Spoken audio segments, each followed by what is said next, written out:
Camp has opened up. Some people are at minicamp. Some people aren't at minicamp. Some players are already injured. Me and Tony Tucker are here to discuss it all. And we're going to be going in on some more talks about our Olympic teams, which we've been delaying. We're a little bit late on, but we're still going to talk about it. Some breaking news.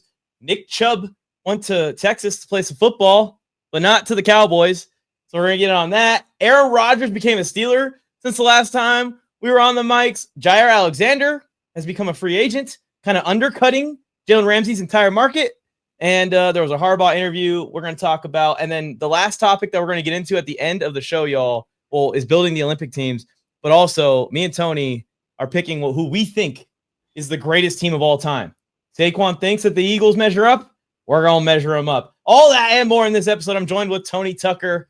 Excited, Tony, to get you back on again to talk some ball. NFLMike's Corner. I think this is episode 9.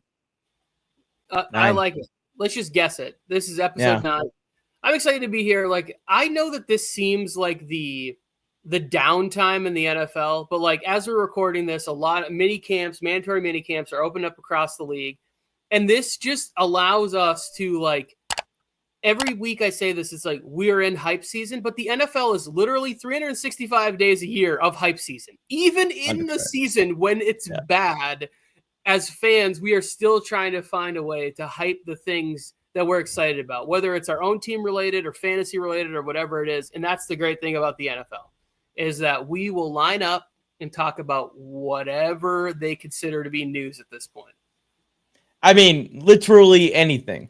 Literally anything. Like these smallest little things. Like me and you talk about it. It's funny how the Browns are tracking the quarterback stats at OTAs, but they're only marking Shadir Sanders stats in the red zone period. And people are commenting that. They're saying, hey, we were at the practice. We know that this is only the red zone period. I know that it says he threw for 6 touchdowns, but all the plays started at the 10.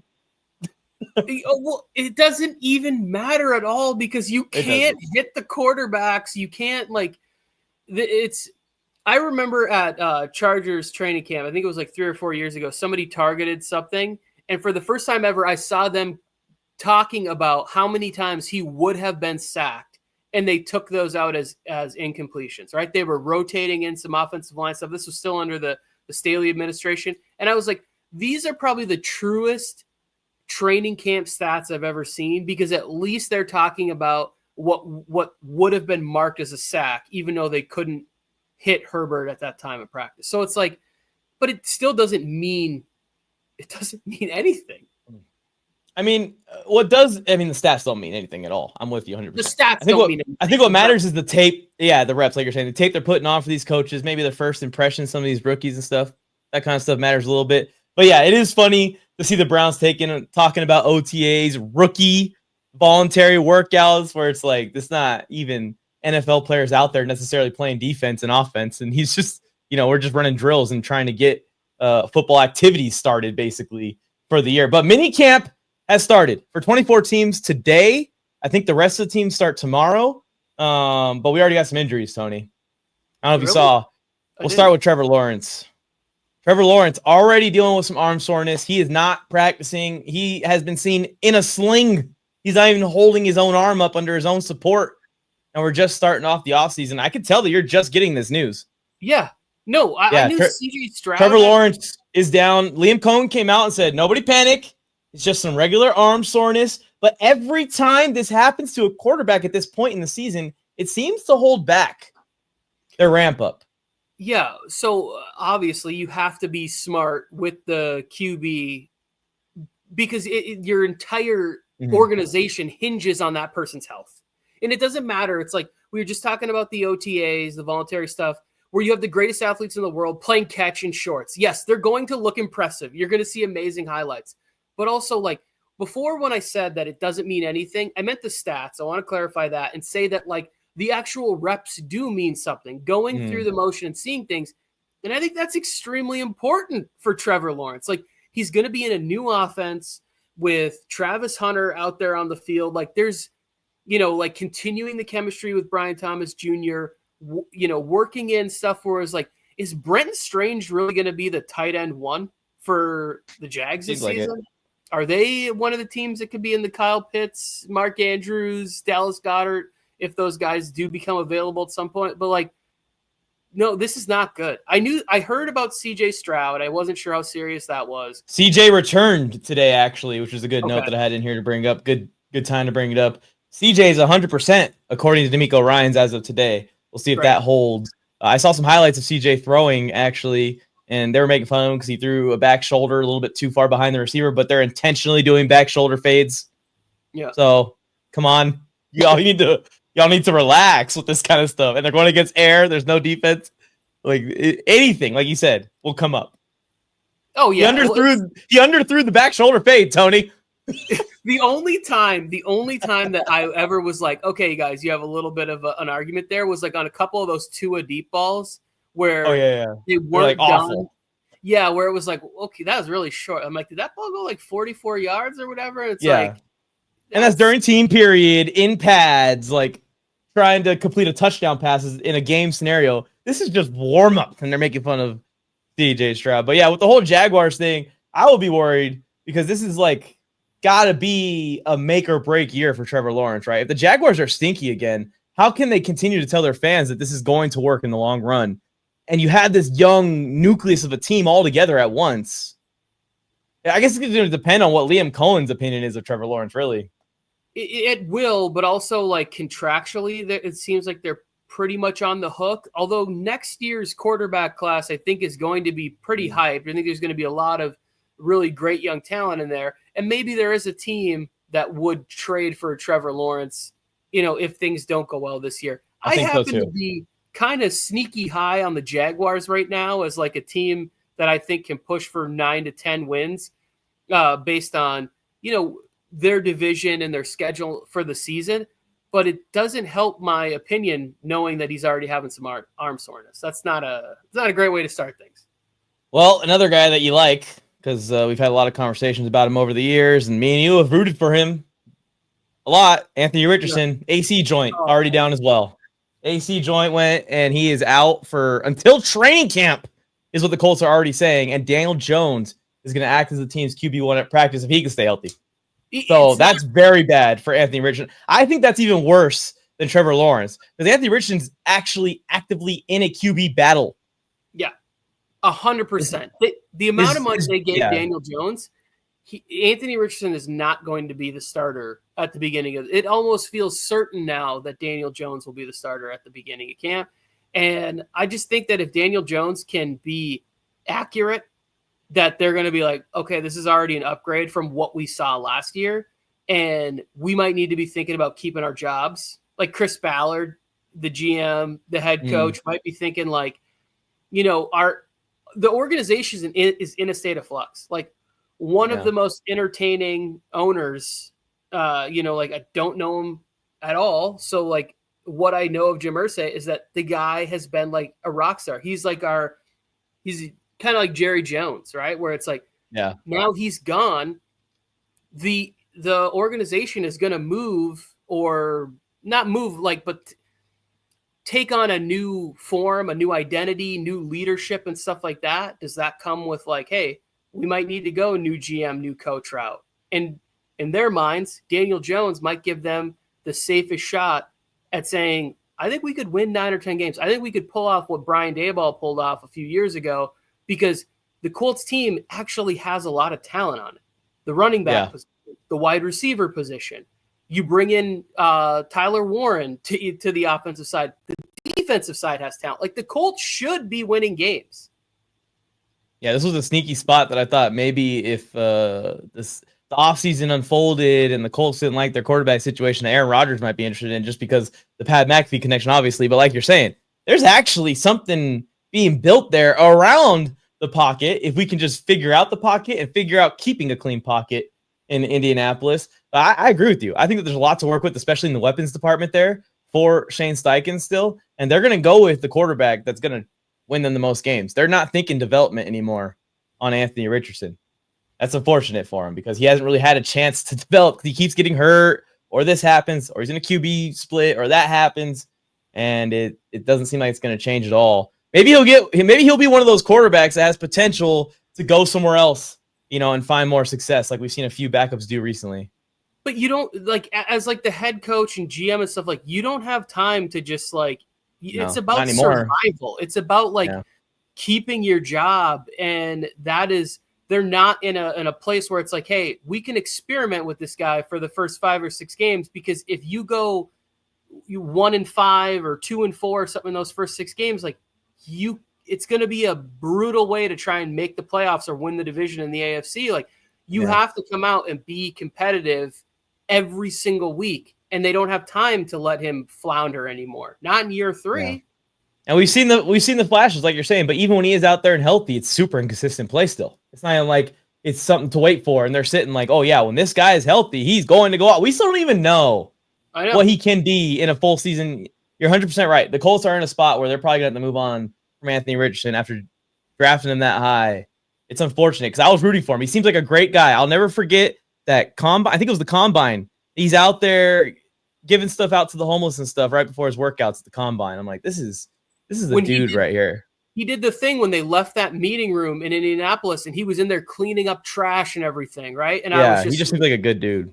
I picked Anthony Richardson in our dynasty draft in the first round. I like traded up to make sure I got him because I thought it was the perfect landing spot. I was like, Shane Steichen has worked with Justin Herbert as a rookie, and then he went over in like years 2 and 3 and worked with Jalen Hurts, and what he was able to do, I was like, he could have a Jalen Hurts type situation where maybe there's some accuracy issues, but now all of a sudden he's moving in and he's the guy and he takes off. Like I still think Anthony Richardson can be good in this league, but if you look at what situation the people upstairs and the head coach on the field, what they're in, they have to start considering what does this look like moving forward.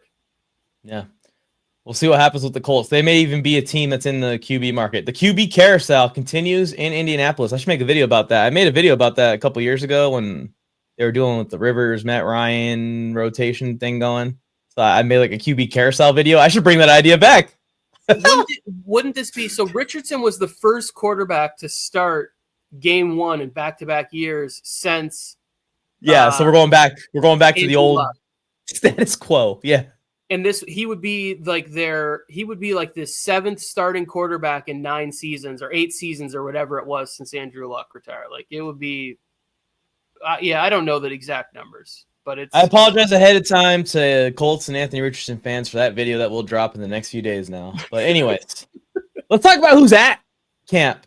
Tony, who showed up that I wasn't sure was going to show up. Kirk Cousins is there helping at least throw some passes around. I don't know if he's helping mentor Michael Penix. Kirk Cousins seems like he would be giving advice, knowing that he's probably not going to be a Falcon much longer. But Kirk Cousins was at the podium.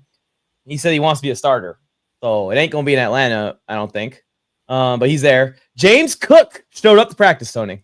Good. That's great. That's great news for the Bills. And working on a contract with him, showing that he's not so disgruntled that he's willing to just sit at home, basically, and not practice.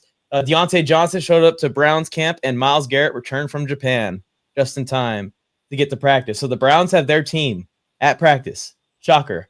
And then again, I told you earlier, CJ Stroud's at 100% in practicing now, throwing for the first time today since that injury happened, and they kind of shut him down a little bit. So those guys showed up. Any of those surprise you? Which one surprised you most? Probably James Cook because of the social media beefs. So I don't think that showing up now surprises me. It'll be if he shows up for training camp, right, when they are going to start putting the pads on, they're going to start hitting. There might be a higher risk for injury at that point the closer we get to the season, and he still doesn't have a deal. I think he's worthy of it. We texted about this a little bit yesterday. I think part of the issue is that Ray Davis was really good last year, and Ty Johnson is one of the better third down backs in the NFL. And then, like you said, they also have Josh Allen. So it puts them in a spot where it's like how much do we need to pay this position? Exactly. Right. Can we get rushing yards and rushing touchdowns without this guy? Yeah. Yeah. Can we keep this a similar level of efficiency with guys we have on our roster? Yeah. And that's unfortunate for James Cook, who I think is one of the better backs in football. I've thought that for a while. And when he finally got, a more of a full-size workload last year, he was phenomenal. Yeah. With that being said, I do think the Bills will get this done. I think James Cook wants to play for Buffalo. They're on to something. He does take their offense to another level when we talk about big playability out of the backfield as a rusher. So I think that they will get the deal done. I do. I really hope they do too, because I think this Buffalo team is the best it's been with Josh Allen. Yeah, and that'd be great. That'd be great for them. They can be really good. Okay, obviously the Trey Hendrickson thing is still going on, but one other thing I wanted to talk about when it comes to minicamp, and we're talking about people missing that I didn't bring up before, the Dolphins situation with Jalen Ramsey and Jonnu Smith. Both guys are on the trade block. Jonnu Smith wants a new contract. Jalen Ramsey, I think the Dolphins want him to take a pay cut, but he doesn't want to.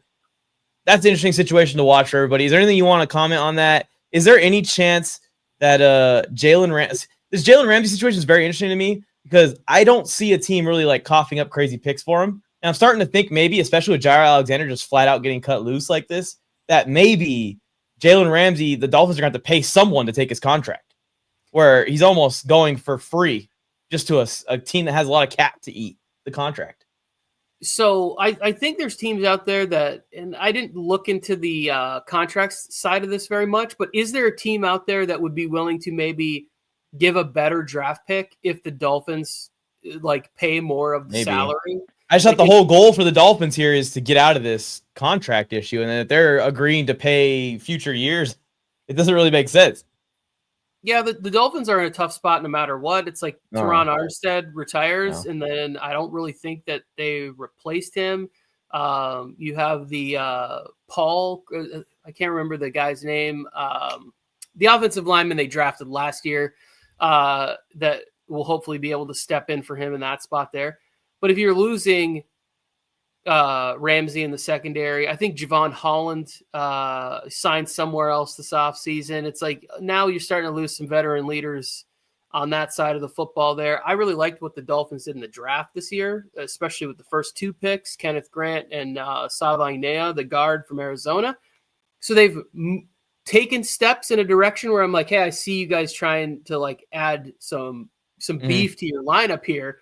But then you're losing playmakers and stars and identity-forming players on your team. Yeah. Because you mentioned Smith and Ramsey, but it also seems like Hill is also kind of always flirting with the idea of going back to Kansas City or Buffalo or somewhere else. Being traded somewhere, yeah. Yeah, there feels like a lot of chaos for the Dolphins this year. It reminds me of the Rams when they were splitting up with Jalen Ramsey, ironically. And they were like, kind of like, one guy's retiring, one guy's getting traded. Now we got cup rumors. Oh, now this is happening. Who knows? They're blowing this whole thing up. That's what it feels like in Miami. I'm curious to see how it goes. Jonnu Smith, obviously, in the prime of his career, he's still got some good years left in him. The Jalen Ramsey value to me is interesting. Is this guy going to go for a 5th round pick or later? Is he worth a 4th round pick with that deal? Well, Jaire Alexander hitting the market kind of makes it even crazier, because Jaire Alexander is a similarly built man-to-man corner at 28 years old who you won't have to trade a pick for, who probably will take a proven contract.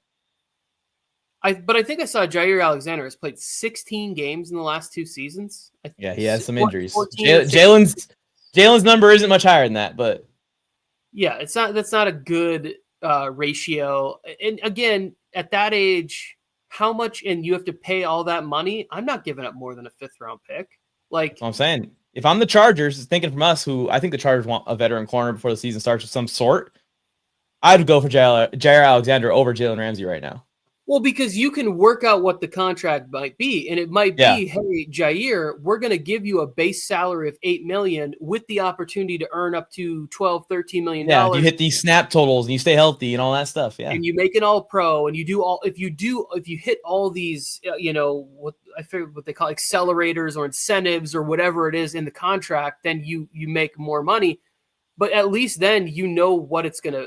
You know that it's going to be more cost effective than just bringing over whatever that number would be for Jalen Ramsey, which would be, and maybe not a lot of teams can really afford that without doing some restructuring and different things that they might not be that comfortable with. But yeah, it's gonna be interesting to see how that plays out for them. Yeah, what they can get, and ultimately, Mike, the thing is it's not going to help them on the field this year. That's the issue. It's like when you don't figure out a way to solve these situations pre-draft, pre-free agency, then you don't have a chance to really fill the holes adequately this time of the year. 100%. Yeah, the Dolphins are about to be a shit show, I think, this year. Enjoy it. Mike McDaniel's last year, so it's going to go completely off the rails potentially. Another awful situation that seems to be crumbling very quickly is the Bengals defensive line. Trey Hendrickson already wasn't practicing, obviously in a contract dispute and trade dispute. I don't know how that's going to end, how they're going to get a deal done and get him out of there, if they're going to end up signing him to an extension. Now their rookie edge rusher, who is assumably there to replace Trey Hendrickson, is holding out of his rookie contract that they can't get done. And right before we went on the air, news actually broke. Stewart was on the mic, and he was at the podium basically saying, like, I can't really say what I want to say, but it seems like the Cincinnati Bengals want to win this argument more than they want to win football games during the season. That's not the exact quote that he said, but it is very close. Paraphrase. If you guys want to go and Google it yourselves, you can check it out. Stewart's hinting he doesn't even want to be a Bengal already. We haven't even freaking started minicamp yet. This is we've talked about the Cincinnati Bengals, right? This is the Cincinnati Bengals in a picture, right? This is Jesse Bates. This is Joe Burrow. This is Jamar Chase contract disputes. T. Higgins. It's never going to end. It's kind of been this way for at least the majority of the time that I've been watching football, where they had Carson Palmer, who I think is one of the more underrated quarterbacks to be in the NFL in the last 35 years. And they couldn't figure out things with him where he retired to get out of there. So then Joe Burrow, they make exceptions to work out that situation.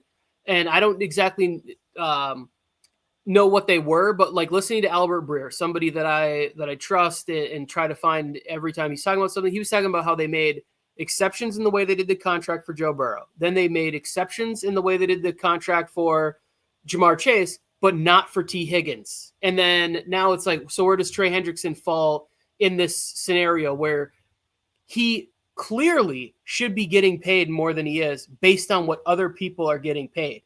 Now, from the Bengals standpoint, it's like, we have this contract. You signed this. You agreed to this. You kind of put yourself into this situation. Yeah. And it's like, so what are the options? He doesn't report until week 8 or whatever it is, like the mandatory, like you need to get the credited season here. And he just loses out on millions of dollars in this time. It's like, I don't. And he's also losing years. That's what's tough for him. He's a 31-year-old edge rusher. He's not like he's got a bunch of years left to cash in. And he's really at that point where, like, for him, he's starting to put together the Hall of Fame resume where it's like, could he be on a trajectory where it's like, I don't know what the exact sack total is. I think it's somewhere in the 70s-ish. But could he put together 50 sacks over the next 4 or 5 seasons and end up with 125 sacks? And it's like, oh, yeah, remember when this guy was a Defensive Player of the Year candidate and led the league in sacks? You know, I remember when he was a Bengal, because it seems like that happening is not going to happen in Cincinnati. Yeah, like it's always weird. It's like you look at a guy like Andrew Whitworth too. You know, like he seemed like he was going to be a Bengal forever, and then it was like, well, we can't figure out the contract stuff. Get me out of here. And it's like, here come the Rams. I'm gonna go there. I'm gonna win a Super Bowl. I think he played in both of the Super Bowls that they were like. I think he played in the one where they went with Goff, and then a few years later when they went back with Matthew Stafford. No, I guess this is the difference in organizations, but you just see some organizations, they figure it out, and like, we're going to keep all our players happy. We're going to pay them ahead of time. We're not going to run into these situations very often, and when we do, we're going to squash them right away. And then there's a team that just want to drag it out for an entire year and battle the players tooth and nail. The Bengals are in a situation where you have Joe Burrow. You just put like an experiment on the table of putting all your cap into only offense and leaving the defense to be kind of handled through the draft. There's only one player really that you're paying on that side of the ball, and that is this player. You think that you need to get it done for your experiment to even have a chance to get to the freaking field. Like, the experiment's already dead if Trey Hendrickson and Shamar Stewart aren't playing this season. They're not going to be able to win more than 8 games. There's no way, not in the AFC North. So when you build, and this is the way that my mind works, when you build an offense and you build your team around what the Bengals are doing, you want to have a high-scoring offense.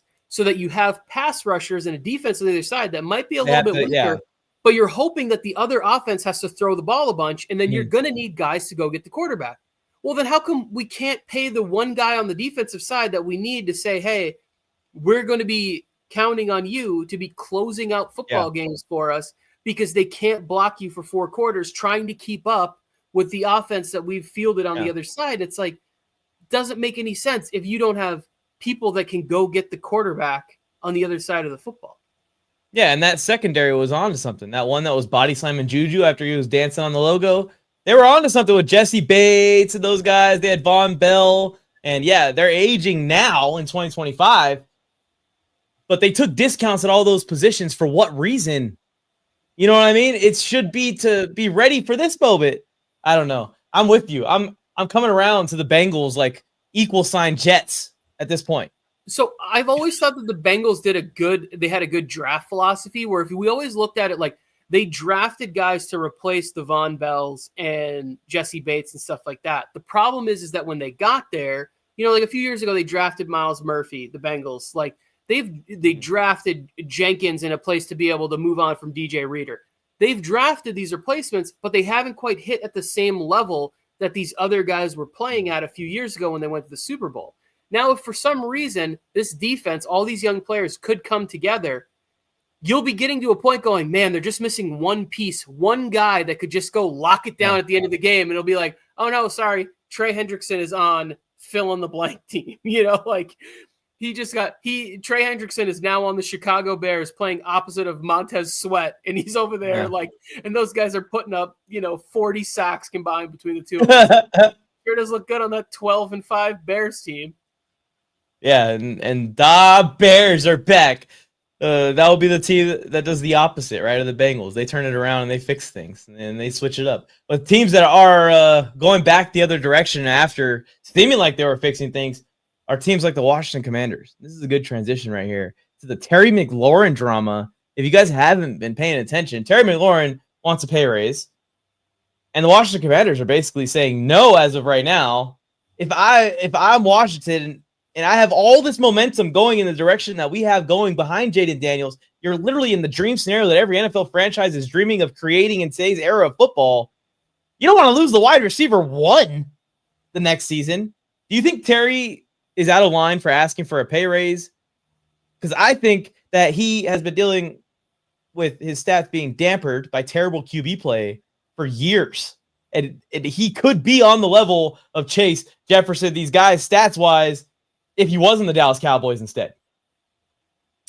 So McLaurin he feels like what the turnaround, what you want it to be about, right? The guy that's been there, that's suffered through a lot of like average football, a team that's won the division at 8 and what did they win the division at that one year? 7-9 with Taylor Heineke. 7-9. Yeah, I thought it was one of those weird 8-7-1 division winners, whatever it was. They weren't even 500. Spoilers, by the way. This will not be the last time we talk about Heineke on this show. But anyways, so you can't have a situation where hey guys, this is what we're doing. This is what we're moving forward to. This is where we've been, where we've come from, and we have somebody who's such an integral part of the team. And if you look at what's the one weakness that you would say would be the Commanders side of the football, it's receivers got some question marks, right? We don't really know who the wide receiver, who's the third person as far as getting targets. Is it still Zach Ertz? I really liked Ben Sinnott last year. Luke McCaffrey, the kid they drafted this year out of Virginia Tech, who I think can be sort of an explosive slot receiver. Jalen Lane, I believe it was. Jahan Dotson. Oh wait. He's out. He's out the door too. So they have the makings of having a really good team in a really good year. You go out, you get Laramie Tunsil.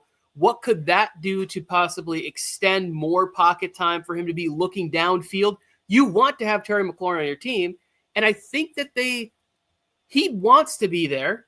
They want him there, which ultimately means to me they're going to find a way to put at least a Band-Aid on this for one season. I have no doubts that I don't think they're moving on from Terry McLaurin. It would be not great to do that to the quarterback that you're hoping can build off one of the most impressive rookie seasons that we've ever seen. So like it wouldn't make any sense. I think McLaurin's there. I'm not really worried about that one. Yeah, from a scale of 1 to 10, it'll be like 100 on the stupidity scale to trade him before this season.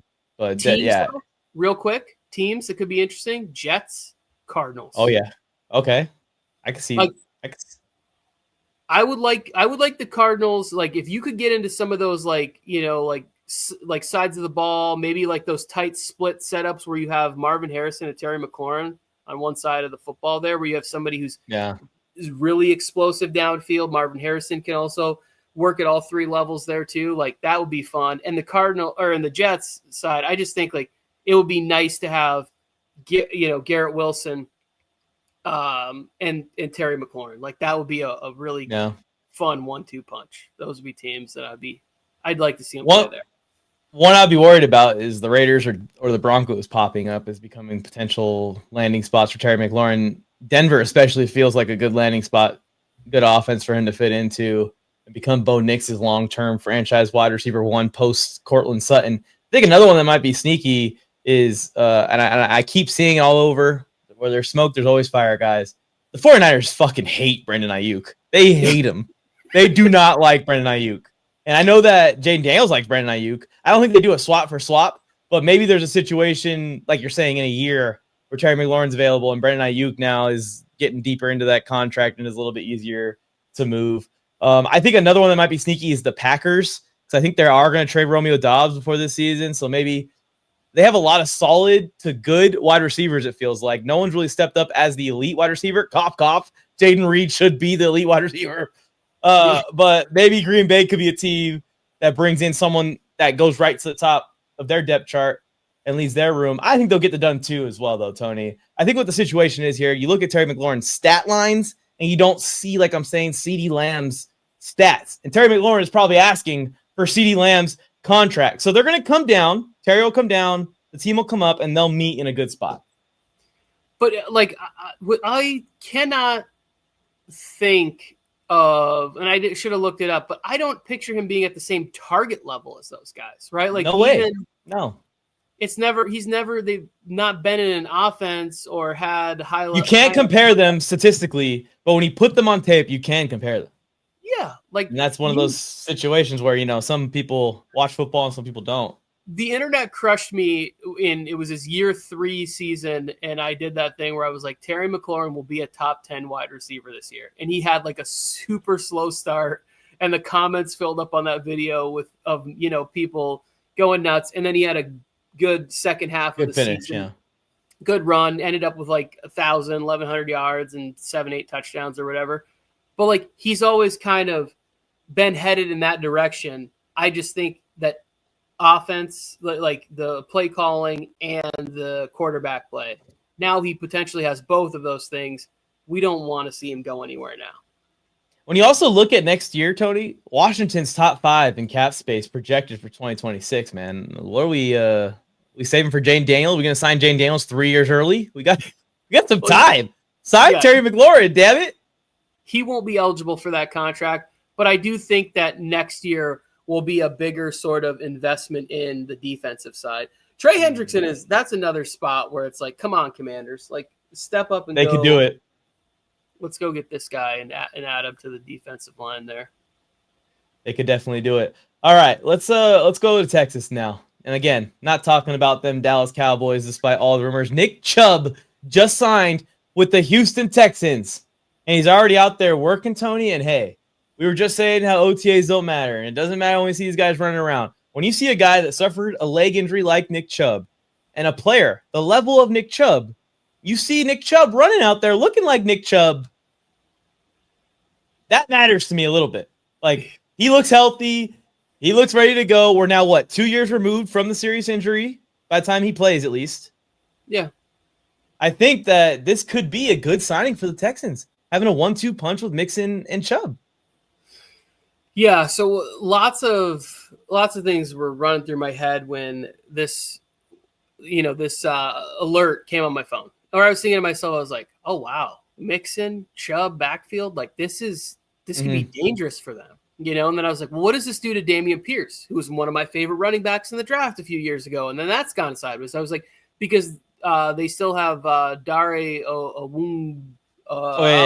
name, but the guy who plays special teams. First name's Jaire, I think.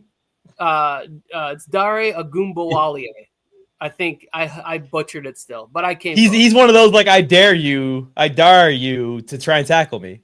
Yes, but he plays special teams, so he's probably going to be on the roster. Then they also drafted Woody Marks out of USC, who's a good third down pass catching back. So they have running backs on this team. Now, does that make Dameon Pierce the odd man out if everybody gets through camp healthy and they're not using IR spots and stuff like that? But then the biggest question to me was like the offensive line. Like when I go through, it's like it's names that I know and that I recognize. They brought in Cam Robinson. There, Blake Fisher, who was at Notre Dame with Joe Alt, was kind of on the opposite side, who also looked pretty good at right tackle for them when he was in college. Now he's projecting to be a starter. And as I'm going through, it's like Titus Howard, Juice Scruggs could be in the mix somewhere there. They drafted Ariante Ursary from Minnesota in the second round. Like they have names that I know. I just don't know how well it's going to fit together. And then the third component of this Nick Chubb situation is like, so you have the offensive line, you have a deep room. How many touches are you going to get? And then you have new offensive coordinator that they just hired in February. That was like a passing game coordinator, tight ends coach or whatever for the Rams. I was going to write his name down. I did not. I think it's Nick Calley or whatever. You have so many different components going into what this offense is going to be. And when you look at the Texans roster, it's like, this is a That's what I was about to say. That's what I'm saying. Like, man. The offense is just filled with question marks. It's like, well, CJ Stroud had some shoulder tightness. They've got great running backs on paper. I like the wide receivers they got from Iowa State in the draft this year. I think they can step in and contribute early on in the year. And it's like, they have all the pieces, but I don't know about the offensive line. I don't know about the new play caller. Like those are the things very important too. Very important. Kind of like I got questions. I think ultimately it'll be good because I think CJ Stroud is in that tier 2-ish quarterback conversation, right? Where it's like I have a bunch of guys that I think are all kind of bumping their heads on the tier 1 ceiling there. I don't know, Mike. I don't know what to make of offensive line and new play caller. Feels like a lot to deal with in one off season. Yeah, I mean, it's what the Chargers just did, though, Tony. We just flipped it, rebuilt the O-line, went to 11 wins right away. But yeah, the Texans were already at wide receiver. Have way more talent. A lot more talent at wide receiver. Yeah, like you're saying, the Texans are freaking loaded. Other than the offensive line room, I don't know. I feel like it doesn't necessarily like raise the ceiling this Nick Chubb signing for the Texans, but I feel like it like keeps their ceiling stronger when it comes to what their offense can be as a whole. We already know it's going to be insane as a passing unit. All those struggles CJ Stroud had in his second year, I think are a little overblown. Like everyone's saying that he had all these struggles and stuff, and I'm like, if this is him struggling, he's going to be a really fucking good quarterback in the long term because he doesn't look to be struggling as much as a lot of people are saying. So I'm with you. I think the Texans are a sneaky AFC team that if they can stay healthy, they can keep it together, everything can gel. They could be a team that is making a push here late in the season because their easy schedule at the 1 seed. I mean, that's how good the team is. Yeah, it helps the division they're in. We talk about this all the time. When you look around and you're like, wait, look at every dynasty we have. It usually you can point back to weaker divisions, lots of QB influx, lots of coaches influx in the division, and they've kind of hit that perfect stride where they started to rise up, and the Colts have been a little bit crazy at quarterback and coaching and that sort of stuff. And then you go around and it's like, well, Titans have a rookie QB this year, and the Jaguars now have a quarterback that I didn't even know had a shoulder injury and a new coach coming in and a new GM. And it's like, don't forget about Mac Jones. QB controversy. Mac Jones is he's in San Francisco now. Oh, they don't even have him then. They're really fucked. Yeah, they're absolutely screwed. This is not about the Jaguars. Yeah. It's about the Texans. No, it's not. It's about the Texans. It's about the Texans.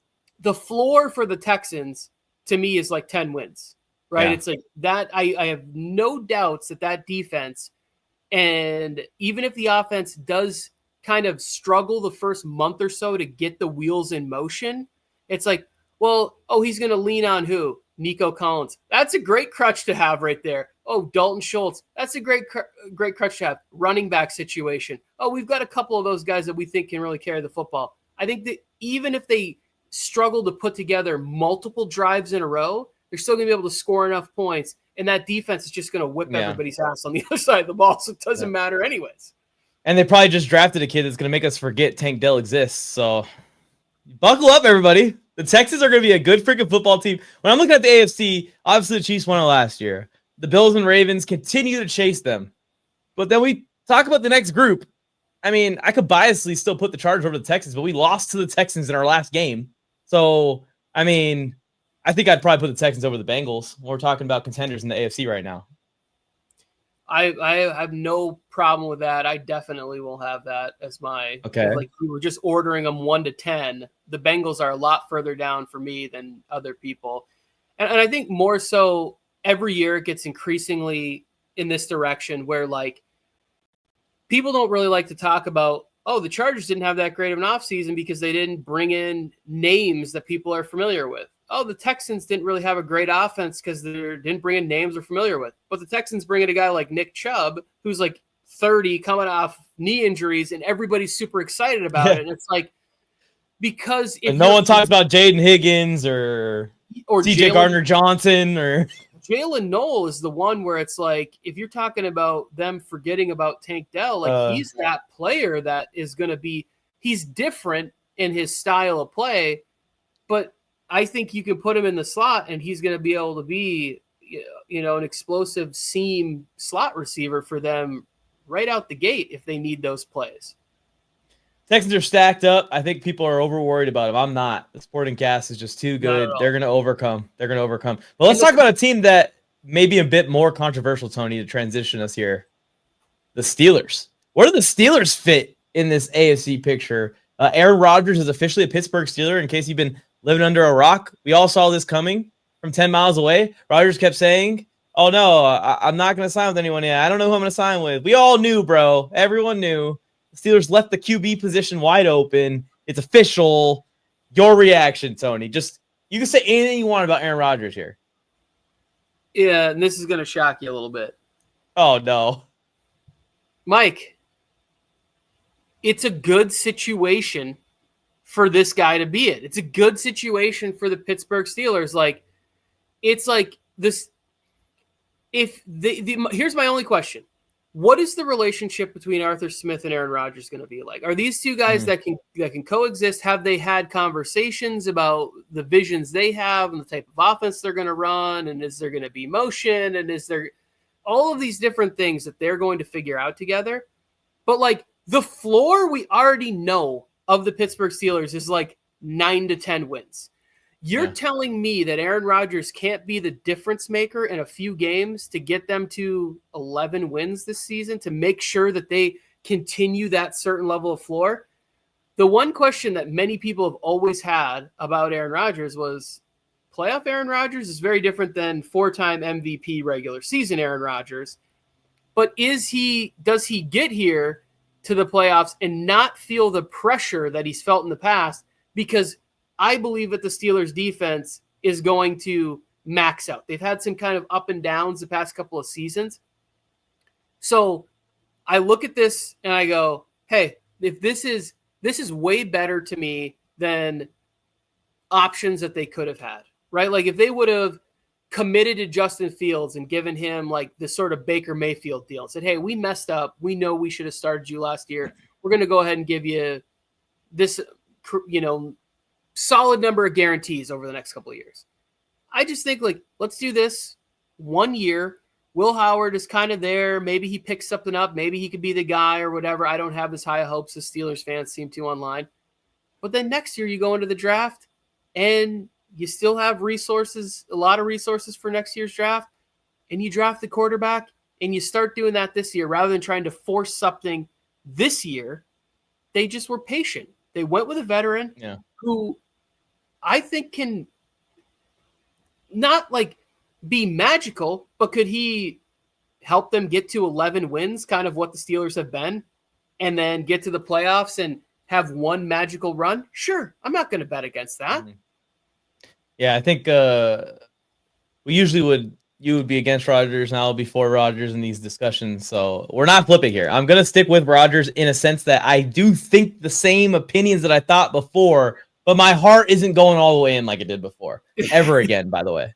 Never again on Aaron Rodgers will my heart go in on that, no matter what he's doing, whether he's running for president or running for QB1 of the old man league. I don't give a fuck. I'm not going to root for Aaron Rodgers anymore. But I will say I agree with you. A lot of things that you're saying, and I've been saying it for years, a lot like the 49ers. I keep banging my head against the wall. So I'm like, the 49ers should just stop being so confident and thinking that they can make every quarterback work and just bring in a quarterback that's already elite and working. And they should just lock in that they're going to win a Super Bowl.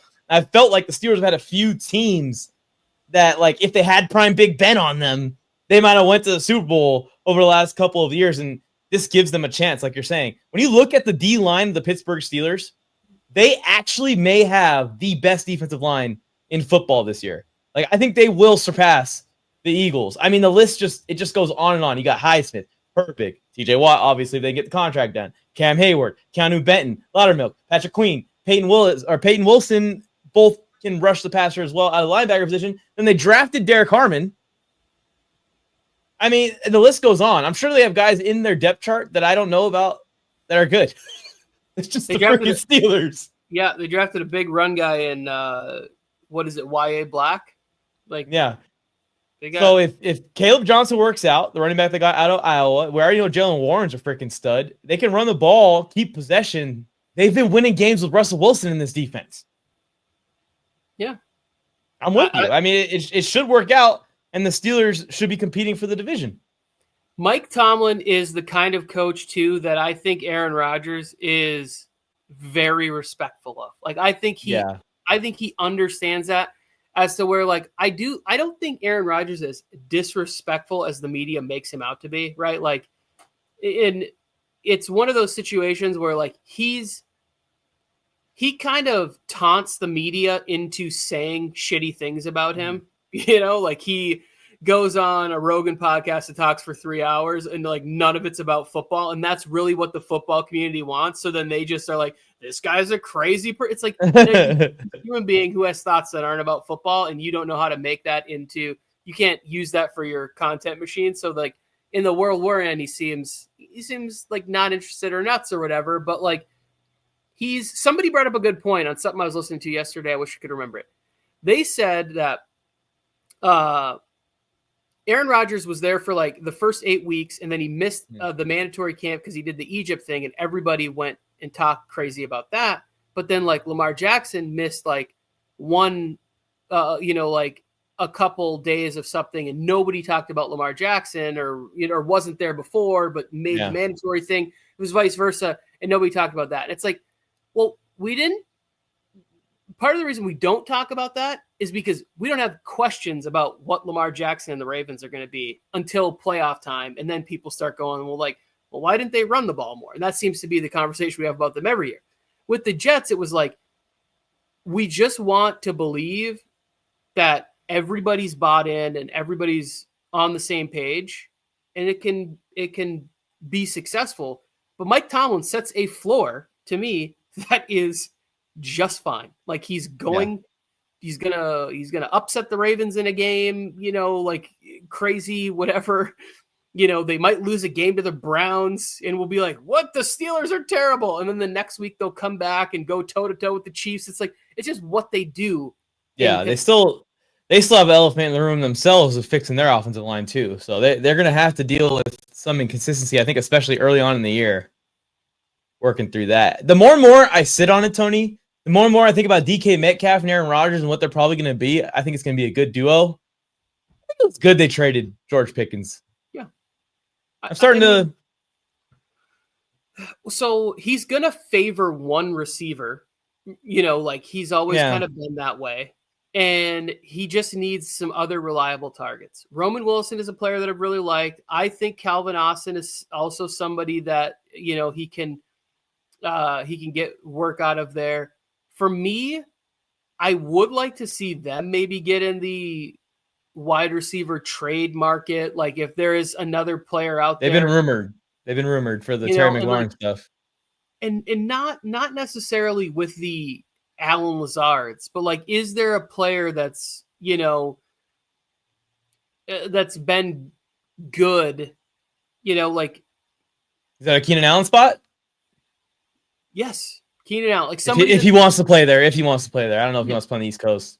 Yeah, somebody that's gonna get open, and because I think that I saw their depth chart, and I think it was like DK Metcalf and then Robert Woods, and I was like, wait, Robert Woods still in the NFL? Like, yeah, you might have to check that one. This might be me speaking out of pocket here, but like, I just remember seeing it and being like, wait, their wide receiver 2 on this depth chart is, and I just remember looking at it and going like, yeah, they probably need one more guy in this spot that. To make it Roman Wilson breakout season. Oh, Calvin Austin. Yeah, he's on here too. And Robert Woods are on the starting depth chart as of right now. Yeah. Scotty Miller, Ben Skowronek. They already got a bunch of little Rodgers guys in here. Maybe Scotty Miller could remind Aaron Rodgers about that fade route right before halftime. Be like, this is what it takes to win the Super Bowl. Here's what it takes to have some balls.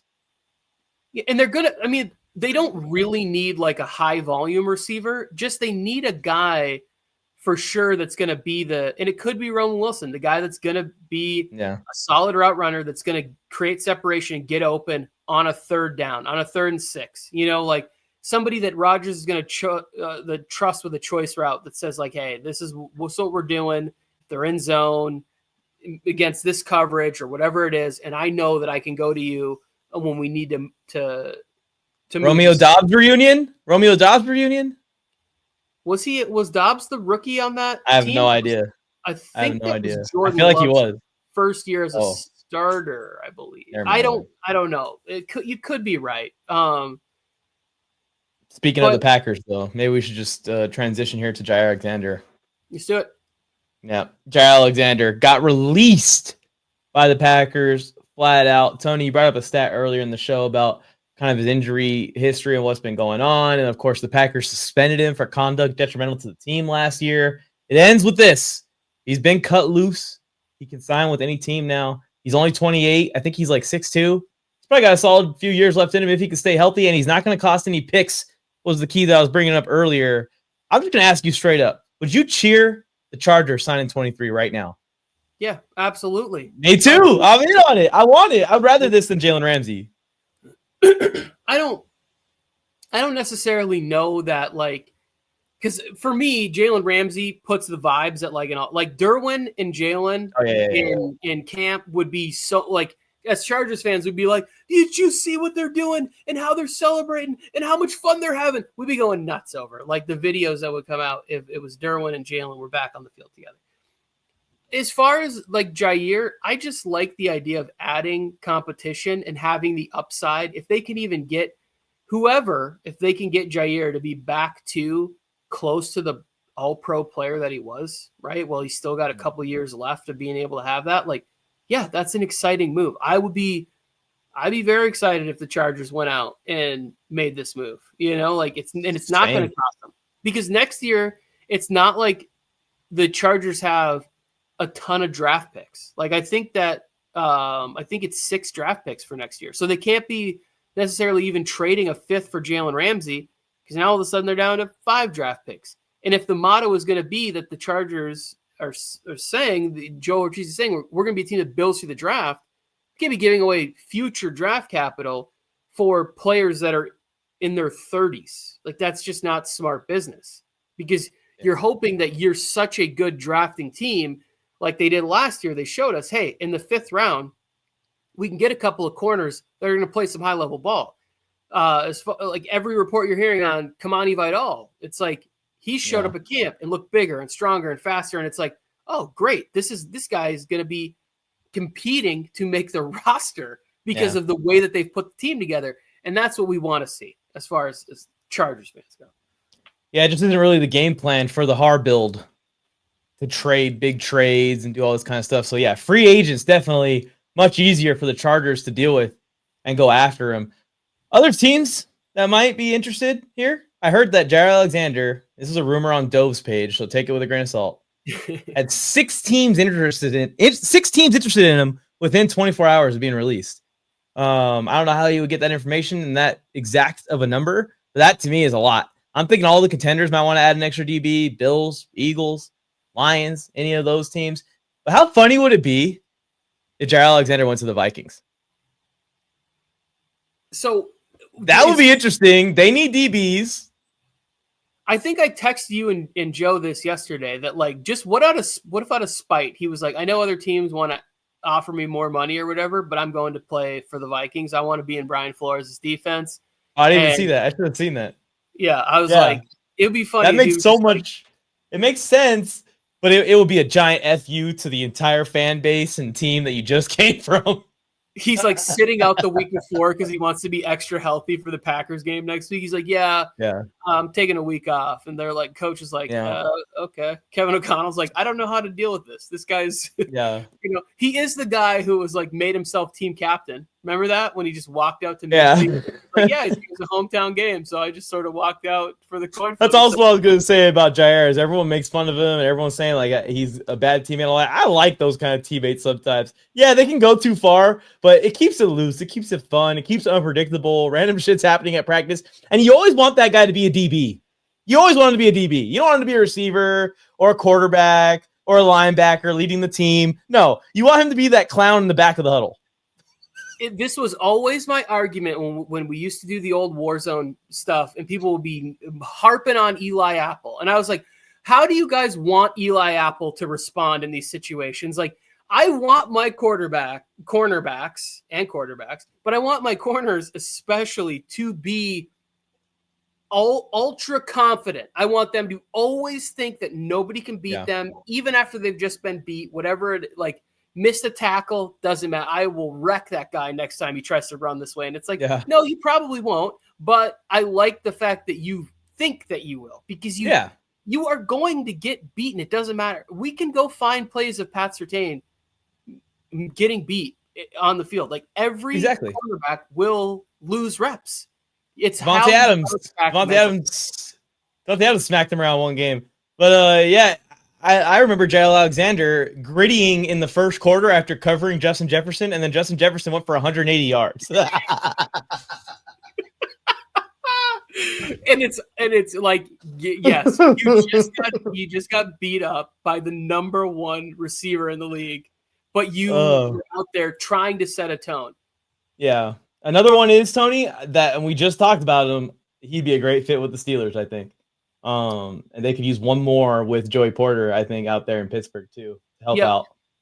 I think that'd be a tremendous fit for them. Have somebody opposite of Joey Porter there. I wrote down the Rams and the Raiders. Mm-hmm. I think the Rams have been trying to find another cornerback, and it's kind of the one area when you really look at the roster, it's like, well, the D line looks like it's going to be amazing, but can they have some coverage guys on the back end that are going to hold up and allow that defensive line to really see its potential as far as the sack production, not just pressure production. So there, and then the Raiders, I just think that while they have a lot of interesting pieces at corner, they could use somebody that's like, hey, I've done this before. I've been that guy and I'm ready to be that guy again. So I will say, I hope that he goes anywhere but to the Raiders or Chiefs.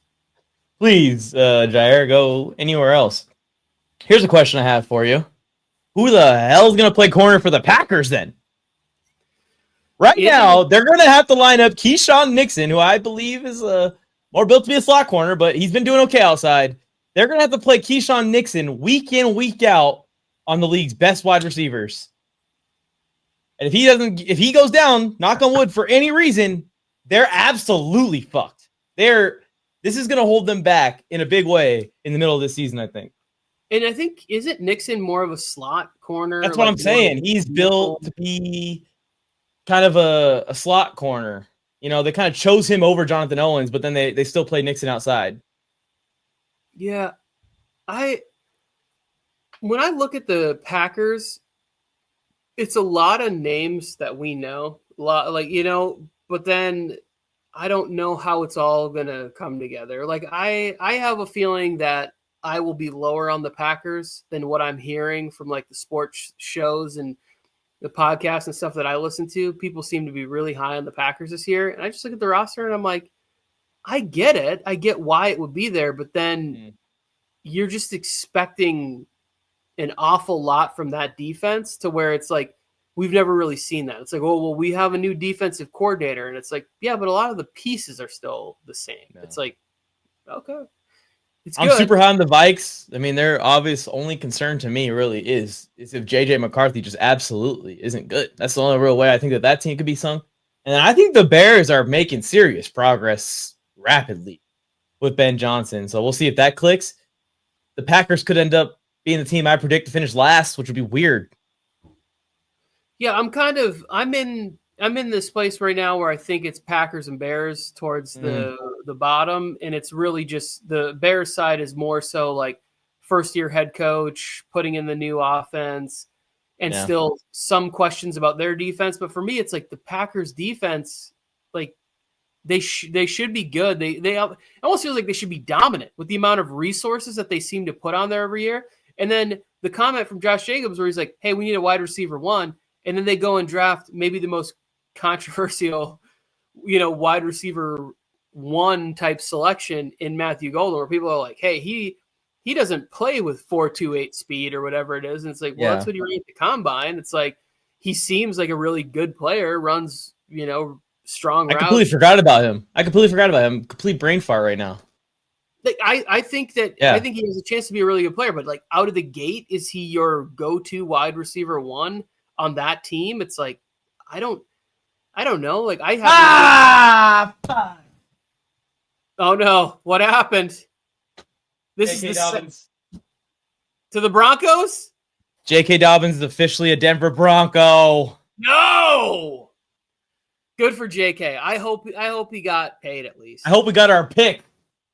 We How did. much they owe us? We did it. Fuck.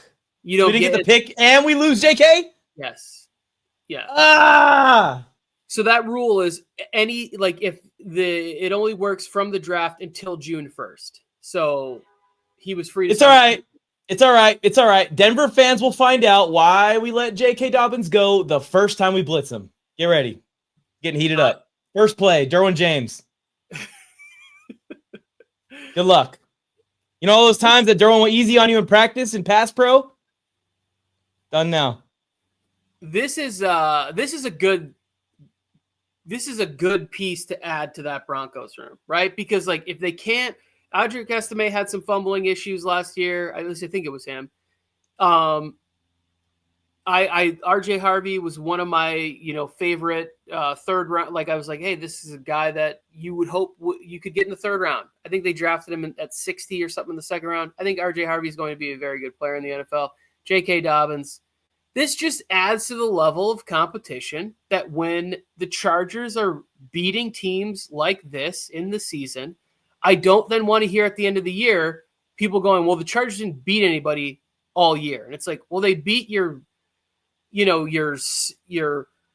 darling Bengals that everybody was like, if they just had this, they'd be a Super Bowl contending team. And then like, well, the Broncos have made such good strides. And it's like, well, they beat the Broncos twice. It's like, they beat teams, like now when they beat this team, there'll be more names for those people on TV to be like, oh yeah, we know more of these players. This is a good victory here. Go ahead, stack them up so we can knock them all down. Also, Broncos fans are in my comment section saying that RJ Harvey's going for 1,300 yards this year. I'm just saying, I might want to kill that narrative. Anyways, J.K. Dobbins just interrupting right before I was about to take us to talk about the Chargers, actually. Harbaugh had an interview on Pat McAfee. Just chatting bolts as he always does. There's no news here, Tony. I just wanted an excuse to talk about the Chargers. So I like the quote that he said in there where he was like, spoilers, I think we're going to be a right-handed team. I think he's messing with people's heads already, though. Like, he's already messing with people's heads. Because on the left side, we ain't weak. By any means. Well, left side was actually the side they did better at running the football team. That's what I'm saying. Like when Harbaugh got this team, the left side was our strength. So to sit here and now go, we're going to be a right-sided team. I mean, that's just the complete O-line to me. It is. So I watch this anytime Harbaugh speaks. I get all fired. Yeah, me too. Right, like whatever he's talking about, I'm always like, man, I hope this interview goes for like 50 minutes. Like it's only 15. Yeah, exactly. Yeah, I watched it. I'm like, no, this can't be it. Tell me you're going to a commercial break and you're coming back. It's one of those situations where it's like he's going to fire up everybody he can when he talks, so that if they hear their name, it's like, Coach was talking about me, right? Like he was saying positive things about me. They asked him about, like, I forget how it went, but he was like talking about like elite players on the team. He rattled off like 20, like 15, 20 guys. It's like, he's not going to leave out anybody on this list that he wants to make sure that they're getting recognition for showing up there every day, working hard. And so, like, I look at it and I go, he's like, we're going to be a right-handed team. I think all of the league knows. They're like, wait, they got 700 pounds of human being over there. They're not just big guys. These are athletic, like high-end talents, like skill level. These are run-first linemen, as they say. Yes, these guys you have Joe Alt having a full offseason where he's just training for football. He's not training for combine stuff. He's able to get stronger. He's able to refine technique. Greg Roman was talking about Joe Alt sat down and watched every single snap he took in the NFL, looking at areas where he could get better. Like, as a fan, those type of things fire you up. It's like he's watching every single snap to be like, how could I be this much better? Mekhi Becton comes in, plays next to him. As fans, they always focus on what they don't have. Every fan's idea is like, we want the perfect. How could Bozeman be our starting center? It's going to be the same thing as last year. It's like, guys, everybody has the chance to improve. Even if it's not improving on their own ability, it's improving on their like functionality within the offense of it being year 2, right? Like everybody can get a little bit better.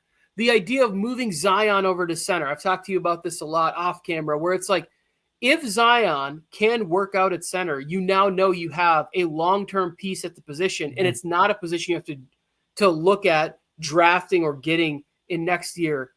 The Andre James signing gives you depth at that position, where it's like last year it was like Brandon Hymus, and people were freaking out about that because they hadn't seen that. So like they're putting together a front five that I think it's like, I would prefer that it was Zion at center, and then the left guard position was a battle between Bozeman and Andre James and Trey Pipkins and Jamari Sawyer. And it's like, hey, best guy wins there.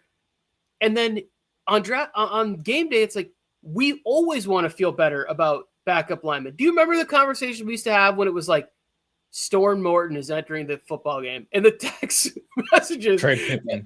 He's coming in the game. He's coming in the game for an injured Trey Pipkins. That's tough. That's a tough pill to swallow. And then it was like on the first 5 rushes, Max Crosby would have like 6.5 pressures. We're like, how's that possible? He only had 5 plays, and somehow he pressured him twice on 1 play. It's like Herbert juked him and then got pressured again. Yeah, exactly. That's also another thing, is that Herbert's going to get better in the offense. Herbert's going to get more used to everything. We saw him with Joe Lombardi's offense. Say what you say about how passive it was and how we weren't being aggressive and how lackluster it was in the red zone at converting touchdowns, all that stuff. Yeah. All of us were saying that. Herbert himself was orchestrating that thing like a maestro, man. He was efficient as hell, and he continued it in Harbaugh's offense last year. I assume he's going to continue it for his entire career. Last year was like Aaron Rodgers level efficiency numbers. Ooh, it's going to be fun. Yeah, so if you allow him to have a second year in the offense, which we only saw the one time with Joe Lombardi, the numbers went down as far as like all-time, like he didn't throw for 5,000 yards. He threw for 4,700 instead. Yeah, it went down to 4,800, so a big drop. Yeah, and then that was the year too where he had the crazy rib injury, right? Where it was and Michael Badgley out there at slot. Yes, and things went downhill as far as like talent-wise that he was working with. So the numbers went down, but they were still 10-7. My Mike jersey. Oh no, I thought there was more news. I'm like, wait, the Broncos signed Jaire Alexander too? No, the Keenan Allen one's coming. I just spilled coffee on my Mike Williams jersey during the Charger segment. A lot's going wrong during the Charger segment right now. It's a whole but what's going well is another one is I saw Harbaugh, and this is a quote saying that Caldwell, our rookie D tackle, he has become best friends with Ben Herbert. And I kind of think that the entire D-line room now is best friends with Ben Herbert, because it seems like it's just like Ben Herbert's best friends list continues to grow. It's Thule and Khalil Mack, and now Caldwell's on the list. Justin Aboigbe. Yeah, he's on the list. Yeah, they talked about him putting on 20 pounds of mass, which is exciting. Ben Herbert's best friends is the entire defensive line room. So here's the thing that I think that as Chargers fans will be excited about, and as me, as somebody who's been following Michigan football since I was a kid, it's like when Harbaugh got there, it was always felt like the guys that were on the roster, you know, the year before that didn't really play, or maybe they talked about them, or maybe they came in certain games or blowouts or whatever. By the next year, they were making huge strides in their abilities, right? And it was always like, it was about working together, you know, like as a team and moving forward, and not necessarily like the individual progress you were making, but as a unit. Now it's a little bit tougher because there's a more movement in the NFL than there was in college football years ago. Although now with the transfer portal, college is essentially becoming the NFL too. But like you will see guys that he's investing in make jumps from year 1 to year 2, whether they were playing last year. So that's guys that we can be excited about still, and Cam Hart and Tarheeb still, but also the guys that we didn't see a ton from, guys like Justin Aboigbe. Like, we knew this was probably going to be a little bit of a process for him to figure out the weight. Where was he going to play at? Get NFL strong. So if Jamari Caldwell can come in and he's a guy that, like, okay, yeah, they want him out there just on rundowns, you know, out there trying to stuff the run, then great. But maybe in year 2, that's where we see him start to work on more of the pass rush moves and refining certain things. But if year 1, he can get out there and be able to be like, have baseline, like, I feel like all these guys are a certain level of strength, but you start to get better at learning how to use that strength, how to have better balance, you know, different ways that you're going to attack, your pad level, all of those things that you might have gotten away with some poor technique in college. When you really start to hone in on the NFL, you can take your game to another level. And I just think Jamari Caldwell is a guy that is like, you listen to that interview that he did when he first got there, no nonsense, was all about working, didn't care about the other stuff, was like, guys, I'm just here. Like this, I'm living my dream, and I'm ready to just get out here and just try and kick as much ass as I possibly can. Yeah, and all that's before you even bring up, we got Junior Colson also developing behind our linebacker group. Like, there's guys in the depth chart that are going to be the future of this franchise potentially still that Chargers fans don't even know about. The NFL definitely doesn't know about. Even Trey Lance getting shout outs in this interview, Tony. Yeah, that was more brought on by them. He kind of didn't. Who's the QB2? Who's the QB2? Taylor Heineke's the QB2. Yeah, right. Yeah, I don't think to me, it's not even really a question, because you're looking for somebody that's going to have proof that they've operated an NFL offense at a high level, and Trey Lance has never proven it. Yeah. Now, this is also year 2. This is year 2 for Heineke in the offense, too. Yeah, but let's say hypothetically Trey Lance has an amazing preseason.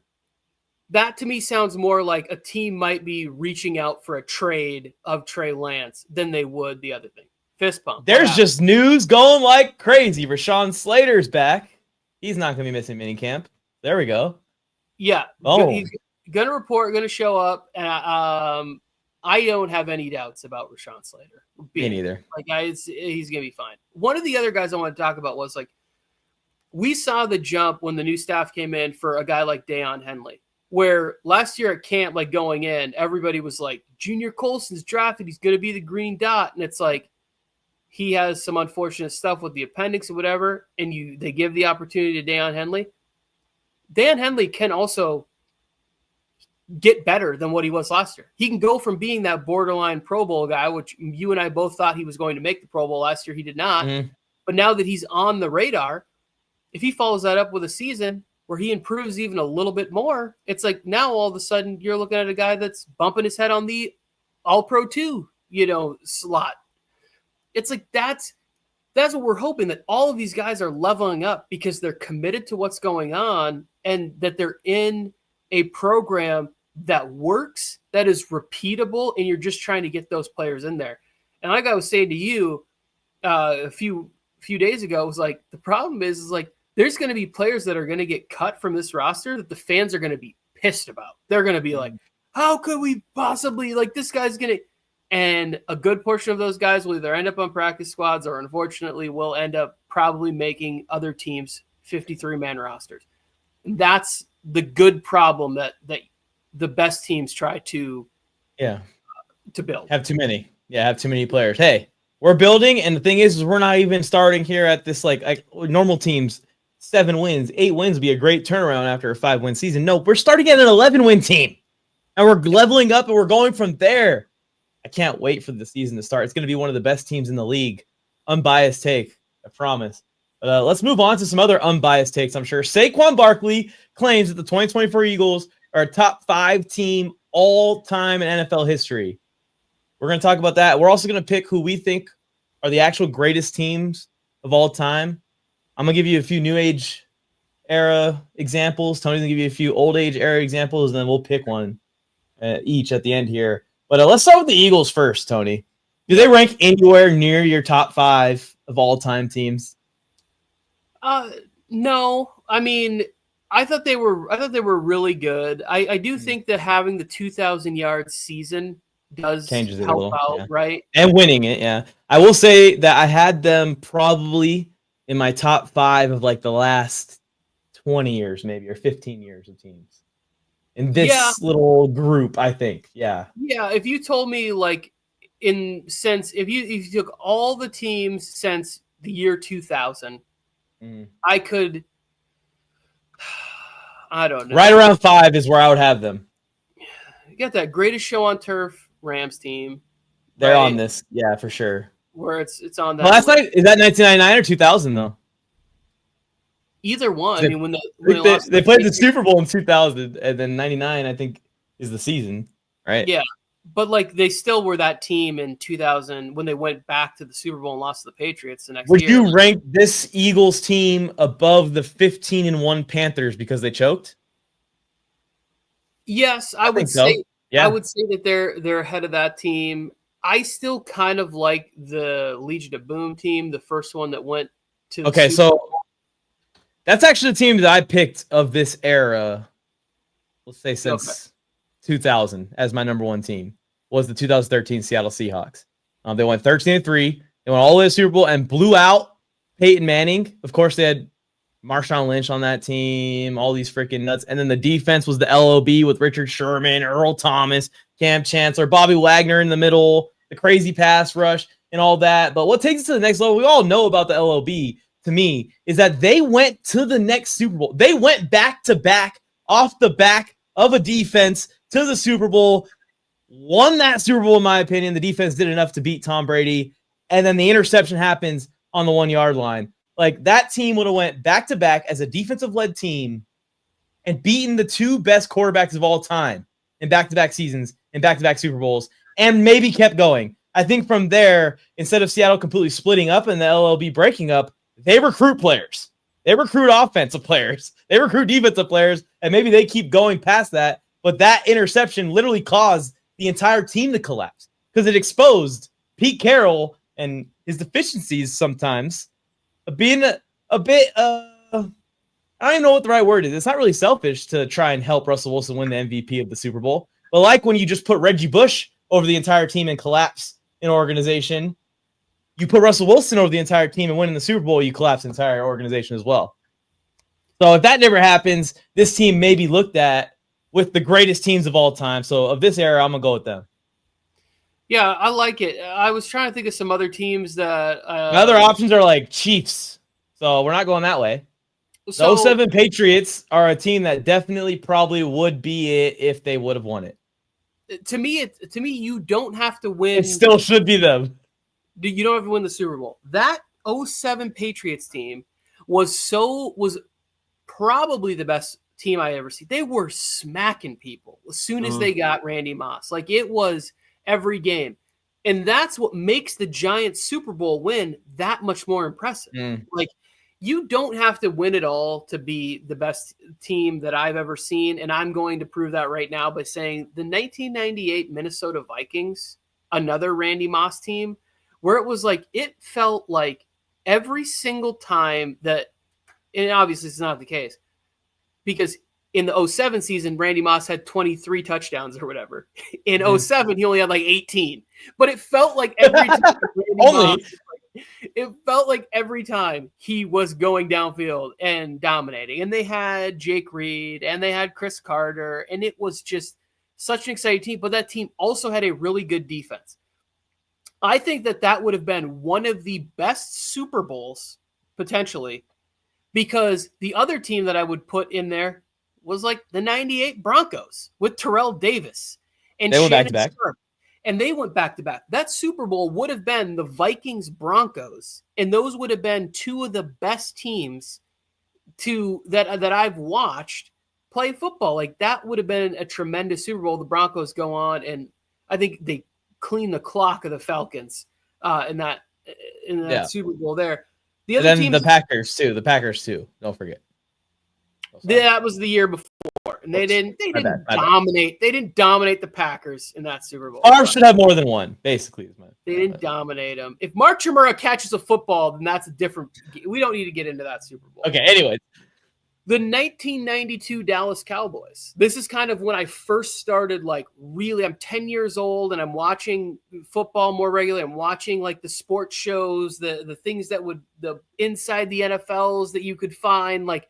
I'm starting to just really consume football at a higher level. Didn't fully understand everything I was watching, but I had started playing football, and I started, like, watching, the offensive line. Like, people say the Cowboys offensive line is this. Holy shit, Mike. Like, that 92 Cowboys team was good offensively, was good defensively, all the way to the Super Bowl. And then I also put the 2000 Rams on my list. I just think that, like, you don't necessarily have to win the Super Bowl to be the greatest team. This Eagles team, could they go up against any team in history? I think whenever you have a defense that can play at that level, the way the Eagles played last year, and you have a superpower on offense, which is the ability to run the ball, and oh shit, like the Chiefs found out, you're going to take away the run? Well, our quarterback is good enough to go ahead and expose you in one-on-ones, because we also have A.J. Brown, Devonta Smith, Dallas Goedert, and Jahan Dotson. Like, we have high-level players all across. So, like, could they do that? Yeah, absolutely. Like, could they go head-to-head with any of these teams that we've talked about? Yes, they're in that conversation. I don't know. There's one team that we didn't talk about yet. How's Saquon going to do running up the middle against the fridge? Does he get to bring Jason Kelce in to take him on? Or, like, if the 1985 Bears take on 2025 Eagles, they may not be great at passing the ball. They didn't even need Walter Payton to win that Super Bowl. He didn't even hardly play. I purposely didn't go back any further than 92 because there was a Washington Redskins team that was really good. I believe in, like, 1990, I think it was. There was a San Francisco 49ers team that was also extremely dominant there, I think, in 89. The Niners team we lost to. People don't realize how good that team was because they were 11-5 because of injuries that year. But once they got together down the stretch of the season, that team was fucking nuts. Yeah, the 94 team with Steve Young, that was an incredible squad there too. I didn't go past 92 because I don't have, like, really strong. You don't want to really, like, compare them of that time. So I went back. I went from 92 to 2000 times where, like, I was pretty sure you didn't have any memory of that. And I kind of worked my way through there and picked the three best teams that I had seen from that era. But yeah, you can go. The 85 Bears would have been a fun Okay, match. the first super team, in my opinion, is the 1971 Cowboys. Here's their roster. Ready? Tom Landry at head coach, Roger Staubach at quarterback. They also had Bob Lilly still on the team. Dwayne Thomas was still on the team. Chuck Howley was still on the team. They had tackle Rayfield Wright on the team. Herb Adderley had left and came over to the Cowboys for this season. Mel Renfro had left and came over to the Cowboys for this season. Bob Hayes, Mike Ditka was at tight end on the Cowboys for the season. And Lance Altworth played one last season for the Dallas Cowboys and won a Super Bowl in his only year that he played as a non-Charger. Like this team, when you talk about the era, maybe these guys, guy for guy, isn't going to stack up against today's Eagles. But when you talk about that era, like that's the starting lineup of Hall of Famers, 15 Hall of Famers on one team. The Steelers, there's a team. Oh yeah, those Steelers teams with Terry Bradshaw, man, they had like Hall of Famer at every position. Yeah, but you could go all the way from the 70s Cowboys to the Chiefs when the Tyreek Hill Super Bowl in 2019 or whatever it was. That was one that I just don't want to bring up. Yeah, just avoid them. But I mean, if we're talking about like what they really had on the team, it's like you're looking around at like the defensive side where you've got L'Jarius Sneed and Chris Jones and Nick Bolton is coming into his own, and Tyrann Mathieu still got it. Yeah, like that's just a team, that's a squad, and then offensively, Tyreek Hill, Travis Kelce,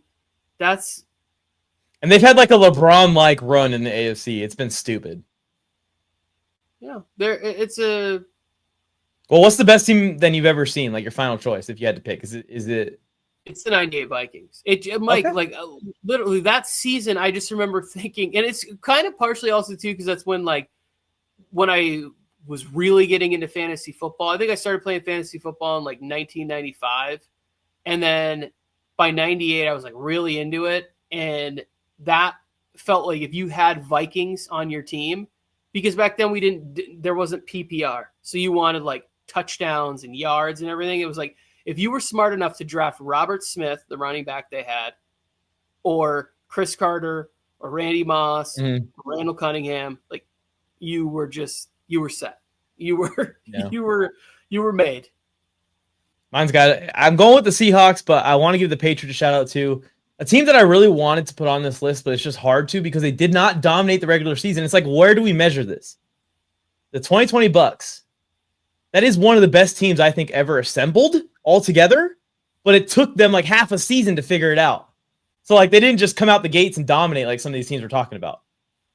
So that to me was probably, because of circumstances and everything, the most impressive Super Bowl. Like when we started that season, I was like, I don't care if they start 0-4. I might still bet on them to win the Super Bowl this year because this team is just so good. They're going to get it together. Then they added Ndamukong Suh halfway through the year. That just took their D-line to the next level. Yeah, like it was a really stacked, strong team. But we saw like as teams started to get back to things being a little bit more normal. Because the Rams copied them right away, and then it went back to like kind of building. But part of the thing is, it's like the same reason why the Lakers won the bubble championship that year. Is like you need that leader on your team that can galvanize every person that is associated with you to believe that this is possible. Well, chaos is happening. Yeah. Well, and look at the chaos. I think that's something that LeBron does too very well, and he did in that series specifically. Is like not that series, that run. It's like, how can we use the chaos to our advantage? Even people around you are getting sick. There's real things to be fearful of, while they're also pumping extra fear onto the TV. And you have to be isolated from family members and whatever. And it's like, you need somebody that can keep you focused on something and being able to go out there and accomplish a mission and not just earn a paycheck. And that's difficult to do. And that's, I think, partially what helped that in that Bucks run to the Super Bowl. And it's like, oh, you have this guy that's almost written the blueprint over the last 20 years on how this run goes. And going back to Scotty Miller, we're mentioning a lot of Heineke and a lot of Scotty Miller in today's show, but also takes balls, Aaron Rodgers. Wait, what is it? Takes balls, Aaron Rodgers. I will never forget for my entire life.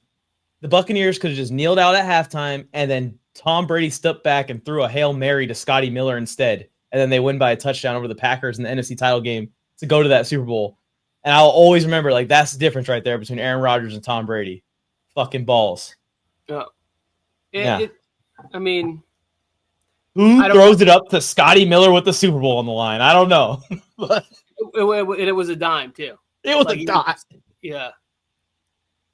But it was a dime. Yeah. One of my favorite moments watching football live, because I was so high on the Bucs that year, and I had so many bets against people who were betting on the Packers, which I don't know why you bet on the Packers in the playoffs. But yeah, there's our determination. 1998 Vikings versus the 2013 Seattle Seahawks. Comment who you guys think would win if they had the showdown. All right, Tony, our last segment. Let's get through this. We got to build our own Olympic teams. We're doing the same thing we did for the all-time teams. He's going to the old era. I'm going to the new era. And then maybe we'll see what our teams look like if we combine them at the end. I'll go first with my draft here, Tony. At quarterback, I jokingly, when I made the TikTok, put Tom Brady on here. I don't think Brady's going to be volunteering for this by 2028. I don't think it's going to be something that's on his radar to do. So I was a little bit more serious. I picked the NFL quarterback. I think Lamar Jackson will be the one.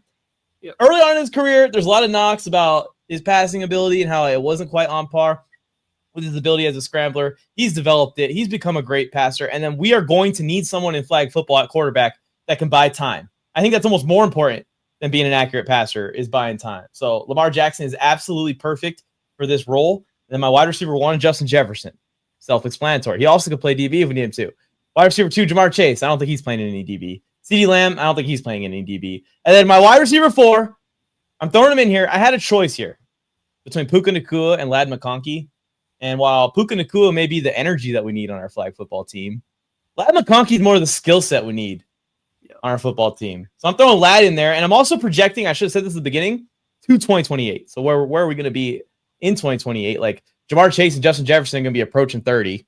So Ladd will be in his prime by then. And then my 5th wide receiver, call me crazy, but I feel like we need a jump ball guy. I was going to go with Mike Evans. But again, we're talking about 2028 here. So I'm projecting ahead. Drake London is going to be my guy. By 2028, he's going to be the best jump ball getter in the NFL, and he's going to be our jump ball getter on our Olympic team. My other choices were like DK Metcalf or George Pickens for that role. I don't really want anyone that's going to try and chokeslam any French dudes on my team. And then to DB, we got to have Travis Hunter because he plays both ways, and he's basically like a flag football superstar. And then another guy that I think sneakily could play both ways is Derwin, who I don't know if you know, in one of those Pro Bowls before they started putting on flags, went to wide receiver, was catching touchdown passes at the Pro Bowl on Jaire Alexander, I think, actually. Just saying. He's got a future at wide receiver. And then my other DBs were Pat Surtain, Derek Stingley, and then we need one token guy on each side of the ball. So Cooper DeJean's to be playing slot. I didn't get that note, so I don't know that just looking over my roster real quick. No white guys. Oh, wait, quarterback. And then as our emergency quarterback, that Duquette guy, he could be our emergency. If all else fails, we lose Lamar Jackson, or Lamar Jackson, doesn't want to play for us anymore. The flag football king, we'll bring him on just to prove a point, that he does want to play with NFL players. He does want them around him. He does want to throw to them. I think it would be interesting if he just was like, if his team, the USA flag football team, played a team of NFL players. Yeah, for the rights of it. But his quote was that, like, we don't need anyone else. Don't send us any NFL players. Why don't you guys mix it up? Why don't we get some of the flag players mixed in with some of the younger NFL players? Let's have like a fun time, No. Where are you going to see a flag football QB throwing touchdown passes to Justin Jefferson? Nowhere. What I'm saying is, let's have if the best of the best really want to play on this team, which Mike, I still have a hard time believing that any of them are going to play. Yeah. Any of these guys that we think are, because that 2028 time is going to be about Ladd McConkey, hitting year 2 of his deal. And the incentives that are going to be in there in that 2020. The great news for you, Tony, is that our 16 under team would win the gold medal, so we don't have to worry about it. Yeah. So the only person I would have thought differently that you might have had on there was, I thought you might have put in instead of Drake London. Did you say Brian Thomas Jr.? I did not. I was thinking about him too. Yeah, I was thinking him or Marv as far as like that. Oh, Marv, that'll be good. Yeah, that'll be good. You saw Marv got in the weight room? I heard about it. I haven't seen video photo. I think that'll be good for him. I have no doubts that Marvin Harrison is going to be a good player. I want to join everybody's overreactionary ability on the internet. I struggle to do so. You ready for the all 90s team? Yeah, let's see what our combined rosters look like too at the end here. And so you, as you said, you're projecting this out to 2028. I'm projecting this to 1998 because if we did 2028, a lot of these guys would be well into their 60s. I don't know. I think Dion could do it with like 6 toes even. That's how bad the French team's gonna be. But anyways, I have starting at QB. I picked Steve Young over a lot of guys. Again, I went with the mobility factor of somebody who's going to be able to move around. I did consider a guy like Randall Cunningham in this, but that's what I was about to say. That 90s time was like there's so much of the great quarterbacks were more pocket guys. Like John Elway was kind of more of the pocket when he was in the 90s, and Dan Marino and Aikman and Jim Kelly. Just a really great time for quarterbacks. And obviously Favre could still move around. But Favre in the 90s, well, he was winning 3 MVPs in a flag situation. If you don't think that this guy's going to be throwing picks, like you would be out of your mind to think that he's not going to try to force in a bunch of footballs. So, I mean, if you younger fans out there want to know about Steve Young, just imagine Josh Allen if Josh Allen ran with his head straight down instead. Same thing. Quarterback, Steve Young. First wide receiver, it's got to be Randy Moss if we're going for the 90s. Second one, I threw a bit of a wild card here. People can go look this one up. Eric Metcalf was a dynamic returner, super athlete, played wide receiver, was saddled with playing for the Cleveland Browns. So he is forgotten to sort of history, but was a really good player, dynamic player. Sterling Sharp for the Packers going into the Hall of Fame this summer. One of my favorite players of all time in the NFL. He was winning first-team All-Pros when Jerry Rice was in the league and at the height of his powers. Had he not suffered a neck injury, probably would have made the Hall of Fame a lot sooner and be in a lot more conversations.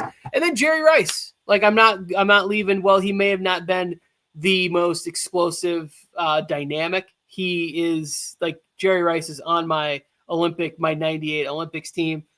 And then I have my original Travis Hunter hybrid here in the middle. Deion Sanders starts off wide receiver and defensive back in this situation. Then I go to DBs. Rod Woodson, Hall of Fame career at corner and at safety, most likely. Darrell Green.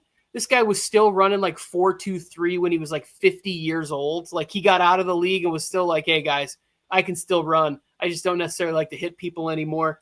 Played for the Washington Redskins for like 20 years. Aeneas Williams, great DB for the Hall of Famer too, for the Cardinals, Rams. And then Eric Allen, not sure if he's in the Hall of Fame or not, but one of those guys that tons of ball production, like 50 plus INTs. Played for the Eagles, Raiders, and one more team that's escaping my memory right now. That would be my squad for the 1998. We would definitely need some ball hawks. That's for damn sure. Well, you've got Deion Sanders, Rod Woodson. Yeah. And Eric then Allen. The thing about Jerry Rice, it's like, again, we're going up against Russia, right? They got their rugby players out there. They have to play like 20 yards off. Jerry Rice is he's gonna eat that up. He's gonna eat that coverage up. Yeah, like I think that it's like if you gave them 6 months to train and figure it out, their athleticism, they're going to dominate no matter what. I think if you just said, hey, tomorrow you guys are going to go play this game against the flag football teams that have been practicing this format with these rules, I don't think they're going to win the game. And doesn't have anything to do with talent. Well, it's probably why you're right in the end. That's probably why you're right in the end. Just like in basketball, I guess in basketball we send our guys. We send our guys for the most part, but it's like the top stars of the league, but the rest of the roster built out is younger stars. I think you'll see some younger guys that want to make a name for themselves, maybe come out of the NFL, but we should send college athletes to win some gold medals before they get to the NFL. That would be fun. So the reason I feel like it's different in basketball is because you're not removing the physical element from basketball. You might be changing goaltending rules or how got that Paul George nightmare. That Paul George nightmare will live on forever. But if you can still shoot, if you can still block shots, the Paul George thing is like a freak accident that never, like, that wouldn't happen. But, like, again, those things might be more likely in football than they are on the basketball court. And let's combine squads. Let's combine squads. Those injuries are just more common. Oh, yeah. Lamar Jackson or Steve Young? I think Lamar. I don't know, man. For flag football?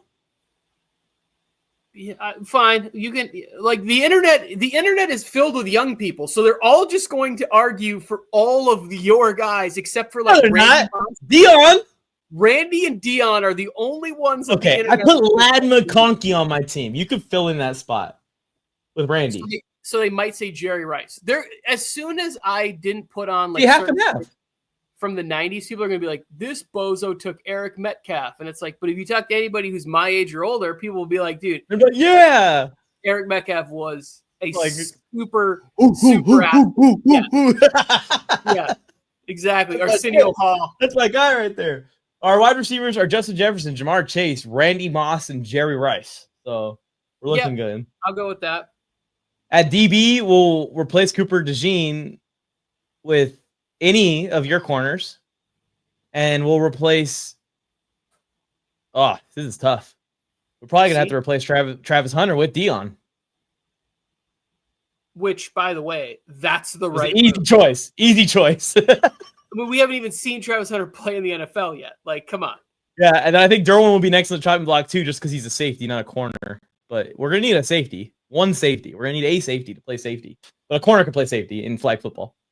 Which is why I would probably vote for a guy like Rod Woodson, who is a cornerback transition safety. Yeah. It's like, like these are we act like these guys who ran 4.29 and 4.34 at their pro days, just because it happened in the 80s, it's not as fast as it happens in 2020. You know, it's like, man, look at how fast this guy is. It's like, players were still very fast in that time. Now, the way that they're taught and coached and whatever, it obviously progresses. There were players smoking on the field in the 60s and 70s. Like, they obviously started to learn about nutrition and health and different ways to improve as overall specimens. But, like, there are players, great players, could have played in any generation in my mind. Positions may have changed or usage may have changed, but the thing that makes you great in anything that you do is your commitment to being the best when you're there, and that shit translates through all eras. And they would find ways to get on the field. That's just how I feel. That's a great bow on it right there, Tony. I appreciate everyone for tuning in to this full episode. If you just watched 2 hours of us talking, please like the video before you go. It takes like a second out of the 2 hours. Subscribe to the channel if you're not subscribed already. We are on our goal for 25,000 subscribers. Thank you for 20, by the way. Bill Flames, I'm with Mike on the mic. What's up, the brand new one time for your mind? He gave you fair warning. Now it's time to smack him in the mouth with that raw sports talk from the town. Sweet chin music to your favorite sportscaster.